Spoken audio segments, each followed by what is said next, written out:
છોટાઉદેપુર જિલ્લામાં શિક્ષણના સાર્વત્રિકરણ અને ગુણવત્તાયુક્ત શિક્ષણના સંકલ્પ સાથે સમરસ વિદ્યા સેતુ અભિયાન અંતર્ગત જિલ્લા કક્ષાના વિશેષ કાર્યક્રમનું આયોજન કરવામાં આવ્યું હતું।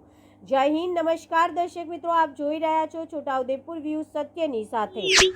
સંખેડા તાલુકાના પીપળસદ ખાતે આવેલી બરોડા પબ્લિક સ્કૂલમાં યોજાયેલા કાર્યક્રમમાં જિલ્લા પ્રભારી મંત્રી ડોક્ટર મનીષાબેન વકીલની અધ્યક્ષતામાં શિક્ષણ ક્ષેત્રે સરકારના વિવિધ અભિયાનો અંગે માર્ગદર્શન આપવામાં આવ્યું હતું। અભિયાનનો મુખ્ય હેતુ શાળા છોડીને ગયેલા અને અનિયમિત વિદ્યાર્થીઓને શોધી તેમના વાલીઓનો સંપર્ક કરી ફરીથી શાળામાં લાવવાનો છે।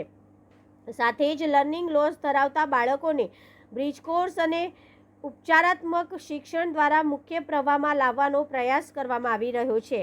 પ્રભારી મંત્રી ડોક્ટર મનીષાબેન વકીલે કન્યા કેળવણી પર ભાર મૂકતા જણાવ્યું હતું કે દીકરી ભણે છે ત્યારે સમગ્ર સમાજ આગળ વધે છે। તેમને શિક્ષકોને વિદ્યાર્થીઓ પર વિશેષ ધ્યાન આપવા અને વાલીઓ તથા સ્થાનિક સમુદાયને શિક્ષણ સાથે જોડવા અનુરોધ કર્યો હતો।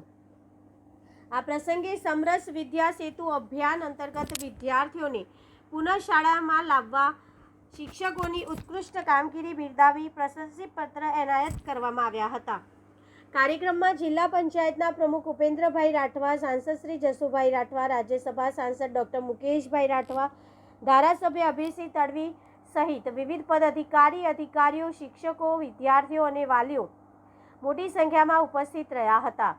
છોટાઉદેપુર જિલ્લામાં દરેક બાળક શાળામાં જોડાય અને ગુણવત્તાયુક્ત શિક્ષણ મેળવે તે દિશામાં સમરસ વિદ્યા સેતુ અભિયાન મહત્વપૂર્ણ બની રહ્યું છે। Bureau report, Virendrasinh Desai, Bodeli, Chhota Udepur.